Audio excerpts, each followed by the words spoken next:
everyone of us know that recently we have an inaugural ceremony just happened last 2 weeks in US.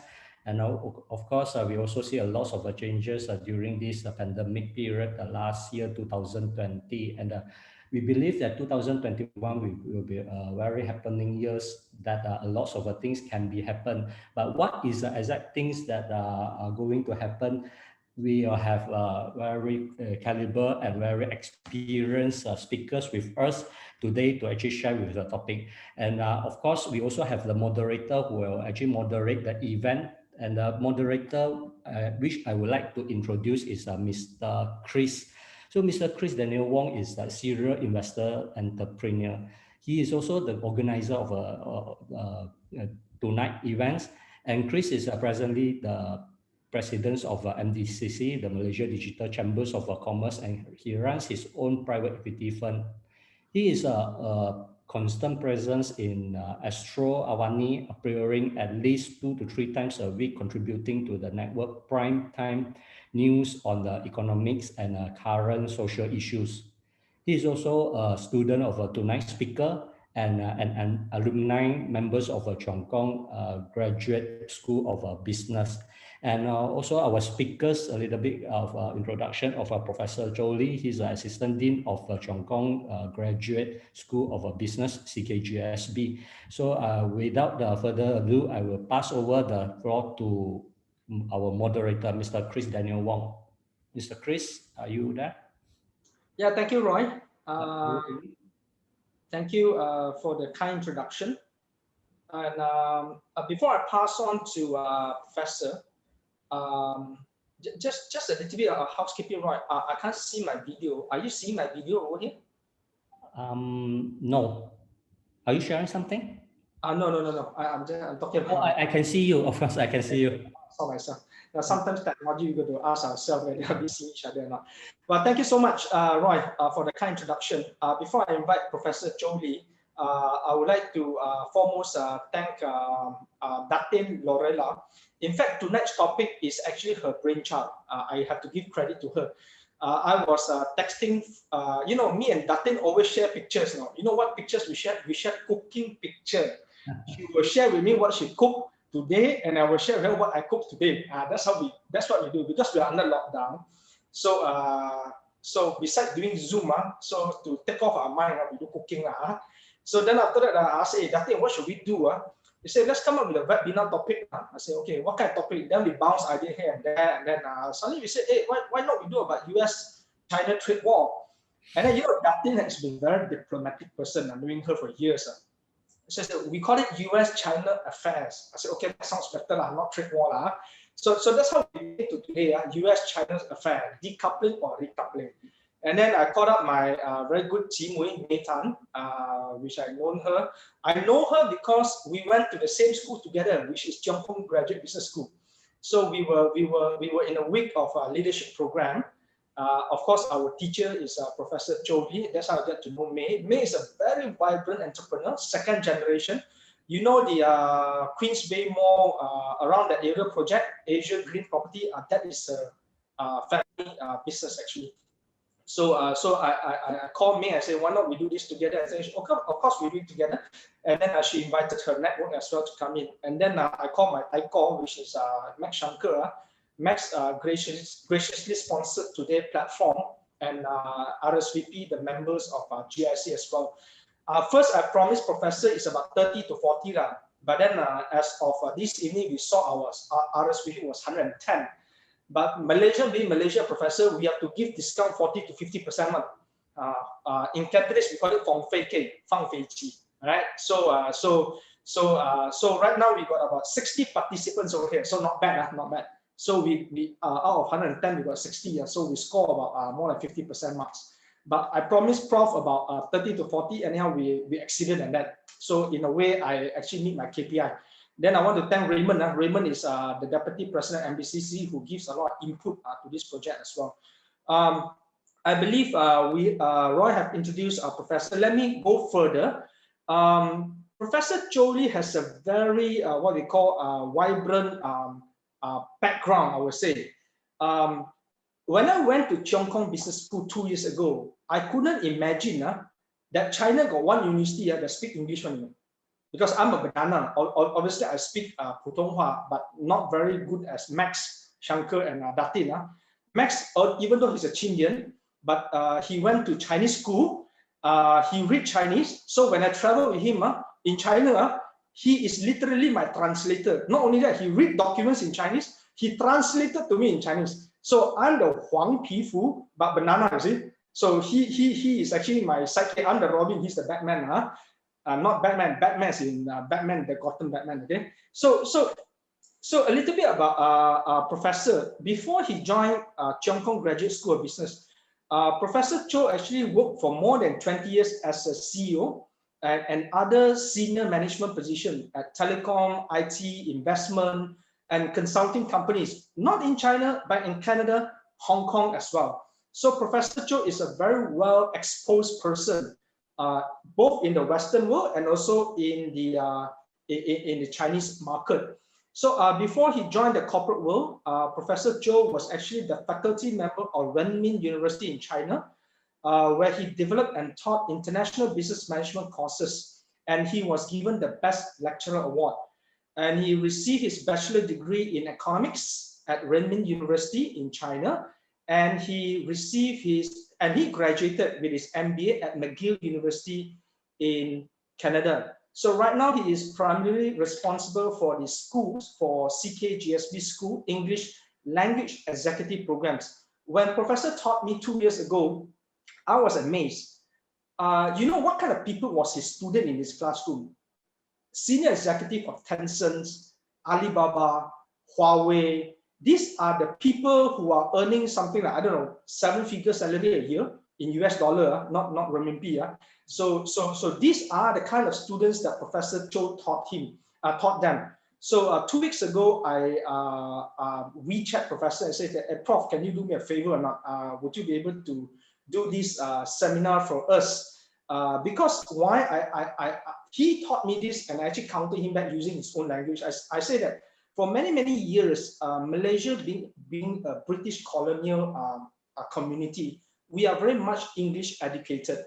A lot of case studies, we were actually exposed to the Western type of case study. We talk about Walmart, we talk about Apple, we talk about Microsoft, and there are these big Western companies. But when I was in the executive program with Professor Zhou Li in Cheong Kong, they exposed us to, China case studies. We do case studies not on Alibaba because it's oversold. We did case study on Tencent. We did case study on Huawei. So it's very refreshing and it's very, something very new. So before I pass on to Professor, today we talk about economics decoupling between China and the United States, which is obviously the two largest economies. So decoupling means 离婚 it means that you separated. Recoupling means you come back. So tonight we are not going to touch much on politics, but obviously politics does dictate our world economy. So we want to hear from Professor Zhou Li. With the new Biden administration, what course would it take and how will the market react? So I hope that all of us here today will be able to take much back home, although we are still at home listening to Professor tonight, but take back all this knowledge. And before I hand over, one more last thing, we're going to have 2 polling questions. If you look at your Zoom screen at the bottom center, you will see the word polls. So we have 2 polling questions in between the talk tonight. So then, as a moderator, we will actually curate our questions to our professors on the questions that we will add up in between, I say 8:35 to 8:45 around that. So Professor, over to you. Thank you so much for joining us tonight, and we have a good session. Over to you, Professor. Thank you, Chris. It's so happy to see you and May. The first time we saw each other was 2 years ago, and the world was quite a different world back then. And I really appreciate the friendship. And I was quite actually a bit shocked when I received Chris's request to have this talk with you, because I've been normally I need much more time to prepare for this. But now, okay. So yeah. Also, I think Chris gave me less than 2 weeks to prepare when I was still doing all this my daily work, the daytime job, which is running the school. As you know, is about the time of Chinese New Year. So is this is the last 2 weeks before the Chinese holiday. So, but I could not say no because I don't like to turn anything down from any of my students. And I noticed that thanks to Chris for all the homework you did, and I think you're probably more how to say familiar with the topics than I have. I'd be happy to have a discussion with you, and with the panelists, and also thanks all the organizers, and particularly MDCC. I really found this name is very fascinating. Digital Chamber of Commerce, which is part of my topic today. Without any, before I talk about this topic, let me just say a few words about our school. That Chris, thanks to Chris that for the very nice introduction about our school. And yes, our school is quite known for our successful alumni. I'm sure you have heard that Jack Ma was studying at our school about 16 years ago, and also a lot of other top Chinese business people graduated, did their study at our school. But more importantly, the reason they keep coming back to our school is our faculty, and our faculty is, as you can see from the logos, they were tenured professors of top business schools around the world, and that's why we can have this equal partnership with a lot of schools in the US and Europe. And another thing we are very proud is our faculty is not only very academic, is not very academically excellent, but also very to the frontline management or the practices. And we believe we are the only business school that has produced 3 chief strategy officers for Alibaba and for Financial and JD.com. All these leading Chinese companies had our professors as their chief strategy officers. And okay, now is they're talking about our alumni, and as you can tell, that half our alumni actually are the top leaders of their business, which is very unusual among business schools. And okay, the other numbers, 25% of China's most valuable brands are owned by alumni. And without disclosing too much, actually we did a study a few years ago, about 10 years ago actually. Annual revenue of our school, of our alumni, accounted for more than 13% of China's GDP. But we normally don't talk about it in China. Okay, and since last year, it's all you'll know that we are all in pandemic, and but we managed to offer a lot of online courses last year, primarily about digitalization. That's why I found the Digital Chamber of Commerce is very interesting. And these are some courses that we're offering this year. In March, sorry, we're going to have this AI and big data for executives, and we're going to pick up the best academics and the best business practitioners from both US and China, the 2 countries that are most advanced in AI and big data. And it's going to be a blended course, and most of them will be online. But also at the end of October, we are going to have an offline module, which is right here in Beijing, where I am. I'm in office, even though I'm using the virtual background. Yeah, as you know that Beijing is reasonably safe, has been safe for quite some number of months, and we believe by October this year, we should be able to see each other on our campus. And another program we are going to offer open program is cutting edge insight from China. Okay, so if you are interested in any of those programs, you can scan the barcode there, the QR code there, where my that's my colleague's WeChat QR code. Okay, now let's move to the topics today, which is Chris gave me this question. I was teaching to my colleagues in the old days. The professors gave questions to students, and today is the opposite. Students give the questions to professors. But I thought it's it's a good question. But I always turn to, as Chris and May notice, I always want to look at the bigger picture from the longer perspective. So coupling or decoupling, I think is an issue which should be discussing in a global, in a bigger perspective. That's why I have been using these tools for years, and I believe the two megatrends, it doesn't matter coupling or decoupling, which will happen or happening. One is I call them R&D. The R is re-globalization, and the other D is stand for digitalization. Okay, yeah, I have never been in doubt. Globalization is irreversible, and a lot of people have their opinions. But my explanation, the reason I'm so confident is that globalization has been a historical trend from day one. As long as we have our human beings, we start from inter-village exchanges, and then from inter-village to interstate to intercontinental.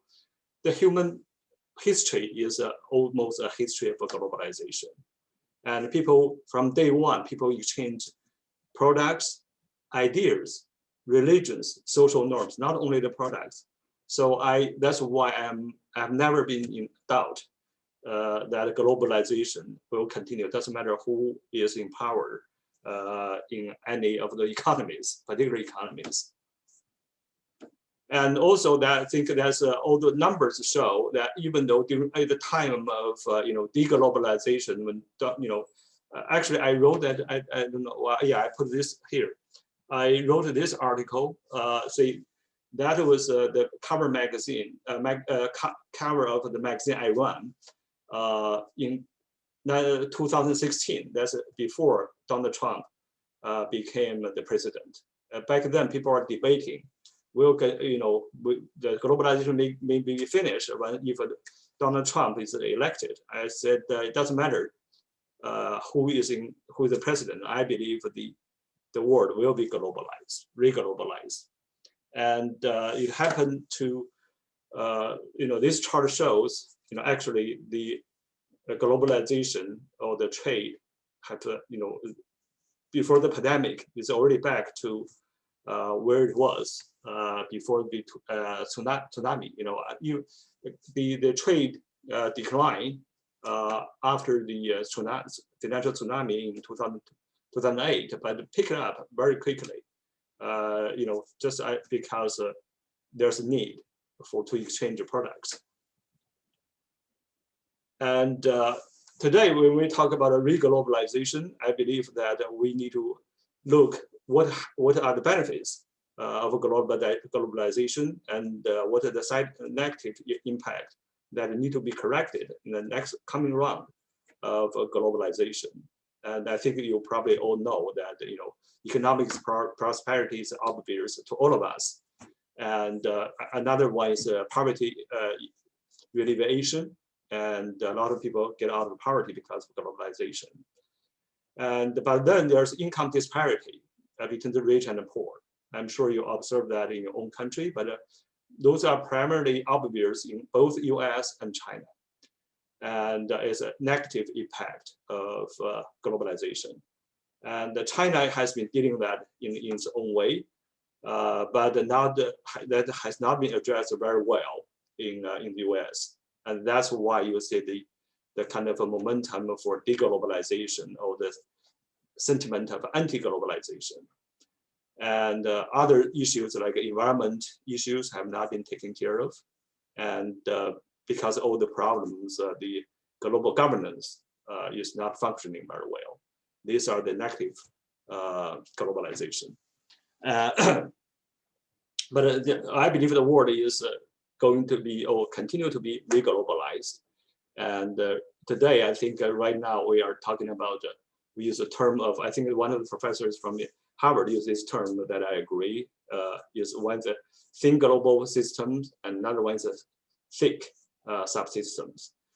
Thin is like a light connection, primarily rely on the global multilateral organizations like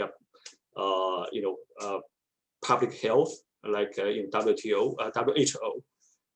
People are still in the kind of a thin global, kind of loose connection between each other. But then there's a thick subsystems, and I'm sure you all heard of this RCEP, the more regional collaborations between the economies. And one thing, RCEP is one. Another one important one I would like to add is CPTPP. And I hope you heard that President Xi seriously claimed that China is considering to join CPTPP, which US is not sure what they are going to do with the CPTPP. And so that's something need to watch in the reglobalization period. That's going to happen more like a regional sub-blocks. And another one is probably subsystems by values. And I'm sure you heard this, 5I, those kind of Western countries. But I would say, US, Canada, UK, Australia, I think it's New Zealand. And then use, but I'm concerned, I think there's a tendency that Japan, those ones who are not traditionally in the Five Eyes, like in Asia, primarily Japan and India, they have a tendency to lead, to join that group. So that's something. It's not only decoupling or recoupling from between China and the US, but also along those alliances. Okay. So that's reglobalization, but I believe that the world will be reglobalized on digital, in the digital world. And I will show you some numbers here it is. Despite this decline in trade or a flat plateau in trade of products and even people traveling, not increasing that much, and the capital, going back and forth in a much slower space sometimes. But the information traveling, between information exchange between countries have been increasing exponentially. So that's why I really believe that the digital world is probably more important than the physical world at least the next decade. And this digitalization is is going to drive the fourth industrial revolution. And in my view, this fourth industrial revolution is quite different from the previous three one. In the previous three one is primarily driven by the industry, by the producers. And for the fourth industrial revolution is driven by consumers. And driven started from what we have here. All of this started going backwards instead of going from producers to consumers. Now it's the opposite direction. And this is okay, the traffic of IP traffic. Look, the consumer traffic is much bigger than the business traffic, at least for now. And also this digitalization is driven, the Asia is more up to this digitalization, especially on the B2C side. People in Asia seem to be more quicker in adapting digital, we call it, e-commerce or shopping, whatever. And but what I have this chart for a while. All these red bars indicating Asian countries. Say Korea and China was leading in this online purchasing in terms of GDP per capita and per customer. I did not find Malaysia. I don't know if I overlooked it or it's so you can tell me what's happening. Maybe there's something I would like to learn from you. What's happening in Malaysia? And also here I want to use this example of why this globalization is really going forward, and where China is standing in this globalization and digitalization world. And the best example is TikTok or ByteDance. And here, this is what the founder was saying. China is only 1/5 of the internet users, and he doesn't want. It's not enough for him. And I just, as Chris said, when he and May were in Beijing, I was showing them the Huawei case, and now I want to show this ByteDance case, and this Yimeng, the founder of TikTok. Those red bars shows what he did with China, and the blue bars is how he connect to the global world. Very interestingly, he was from China, went to a local school. He never studied overseas. And okay, you are doing a quiz now. Okay. And but he did all of this with before he was 40. What I want to show here is that there's just so many of people like him in China. That's why this is a new trend in China. There are people, this generation is much more innovative, much more global, and have global dreams. And that's how I found it's funny. Donald Trump want to block TikTok. He might be able to block TikTok or one company, but there are so many people like him, and so many companies like ByteDance. So that's the trend. That's why I was emphasizing China is not only a source of production, cheap labor and market, but also a new source of innovation, which we talk a lot. Okay, but this digital world is also very similar to the physical economic world. Two countries, China and the US, are very dominating.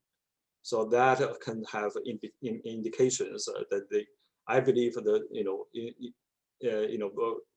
initially we are talking about the trade war, but I think that the future will be digital war. And people talking about the hard power, soft power. I think the future will be in digital power. What kind of a digital dormitory, digital territory will be more important, probably, than the physical territory. And digital resources, digital capacity, all these things probably more important, or at least equally important as your military power, which is hard power, and economic power, hard power, and also the soft power like education. So that's why I am in the process of developing this concept of digital power.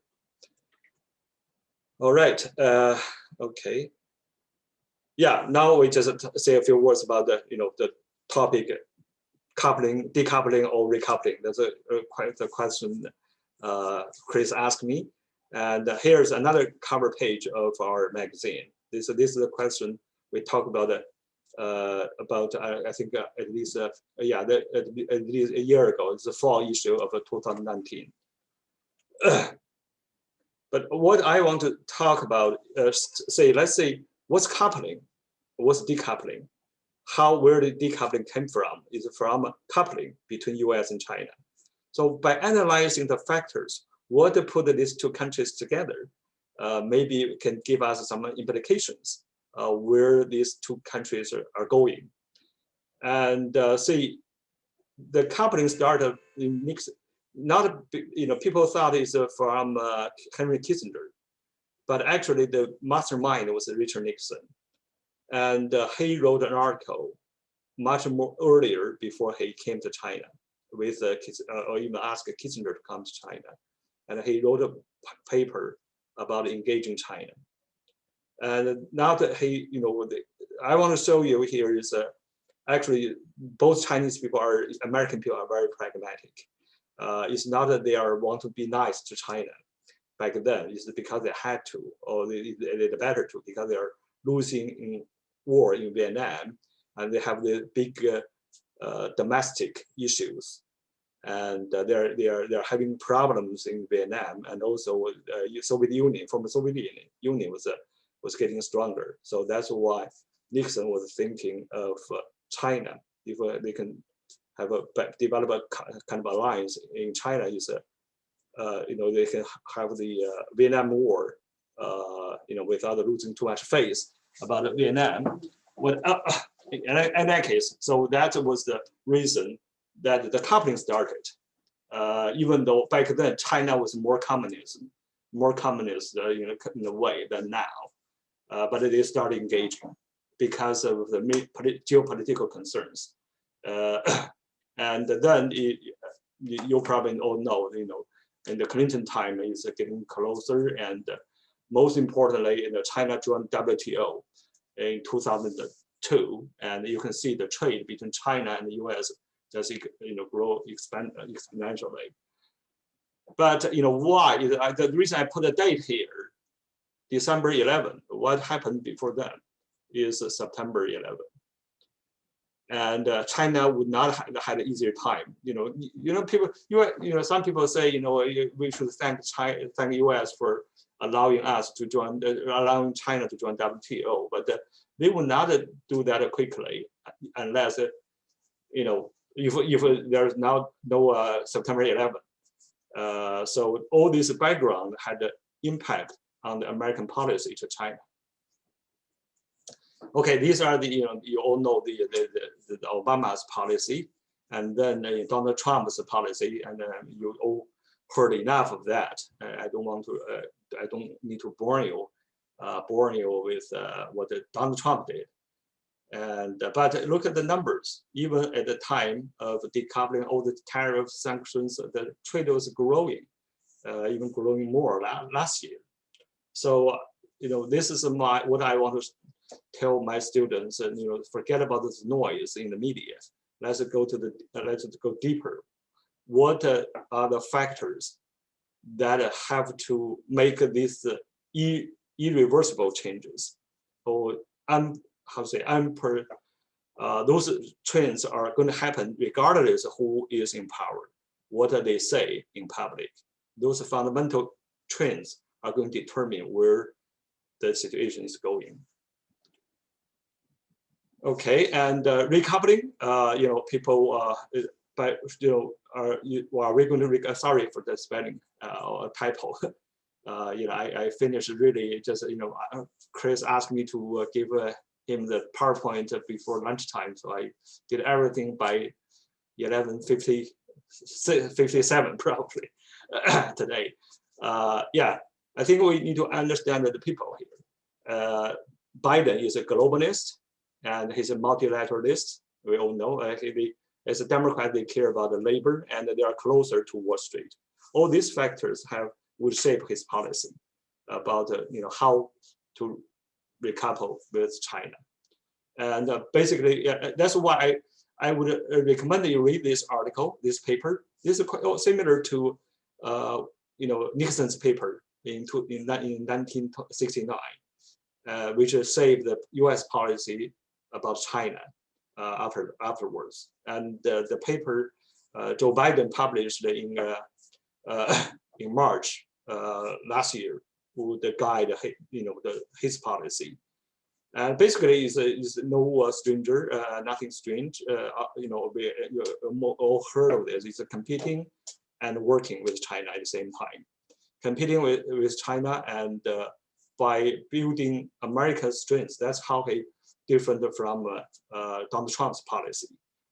And but these are actually, I'm sure you heard that some Chinese people may think is it better with Biden than Donald Trump. In my opinion, actually, Donald Trump is much easier competitor to deal with than Joe Biden's party or the policy, because he was talking about reinvest in education, reinvest in R&D. These are in long run will create more competitiveness against China, and also I'm sure you know that he wants to confront China by working with allies. Where Donald Trump is America first, he hurt all the American friends and who kind of some of them became friendly to China. But Joe Biden is going to take the opposite way. That's more, in the long run, that's more difficult, more challenging to China. And tariffs, and at that moment, he say he's going to maintain that. And in my view, he will solve that soon, because the reason I'm going to talk about in a few moments. And the technology, that's something he is also going to defend.